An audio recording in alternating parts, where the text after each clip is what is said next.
اس آنا لائبریری میں کیا کچھ نہیں ہوتا تھا. جاسوسی سری ادب سے لے کر کے ادب العالیہ تک سب کچھ آنا لائبریری کے اندر موجود.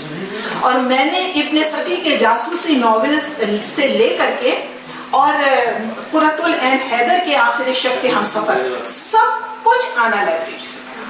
سینکڑوں کتابیں میں نے آنا لائبریری سے لے کر کے, اور روزانہ کی ایک کتاب ختم ہو جاتی تھی, ذرا زیادہ موٹی ہوتی تھی تو 2 دن لگ جاتے تھے, اور اس میں چونکہ ریس لگی ہوتی تھی نا, میں پڑھ رہی ہوں اور میری 2-3 بہنیں چکر لگا رہی ہوں, ختم کرو نا, کیا مصیبت ہے, میں اتنی آہستہ پڑھتی ہوں, یہ کرتی ہوں وہ کرتی, کیونکہ انہوں نے پڑھنا ہوتا تھا. اس کے بعد تیسری نے پڑھنا ہوتا تھا. ہم 6 تو بہنیں تھے ماشاء اللہ, اور سب ایسے ہی پاگل جنونی, تو اس کے لیے ہمیں جلدی جلدی بھی پڑھنا پڑتا تھا. تو ہم بہت جلدی جلدی پڑھ کر کے ایک کتاب کو ایک طرف ڈال دیتے تھے اور وہ دوسروں کے ہاتھوں میں چلی جاتی تھی. تلاوت کلام پاک کے لیے میں درخواست کروں گا معراج محمد صاحب سے. اعوذ باللہ من الشیطان الرجیم. بسم اللہ الرحمن الرحیم.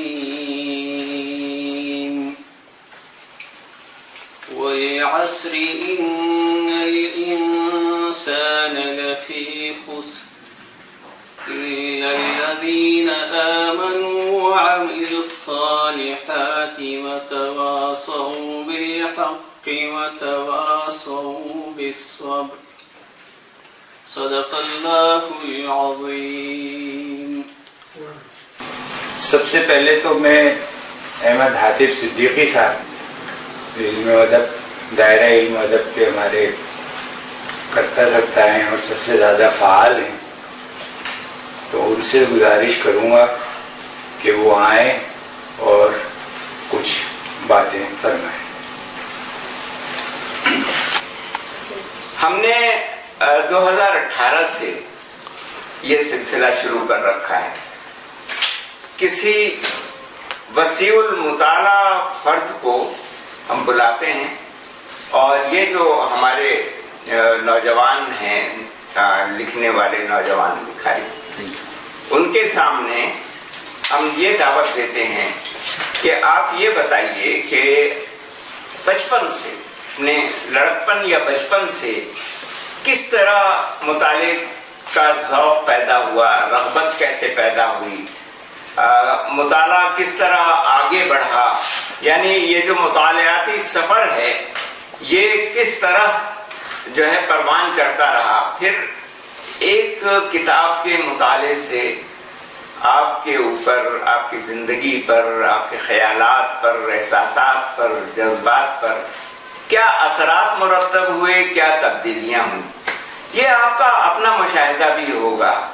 ایک تو بچپن میں ایک شعر پڑھا تھا, واللہ عالم کس کا شعر ہے, اور کون حقیقت محسوس ہوتی ہے. شعر یہ ہے کہ ہاں بیٹھ کر سیر دو جہاں کرنا, یہ تماشا کتاب میں دیکھا.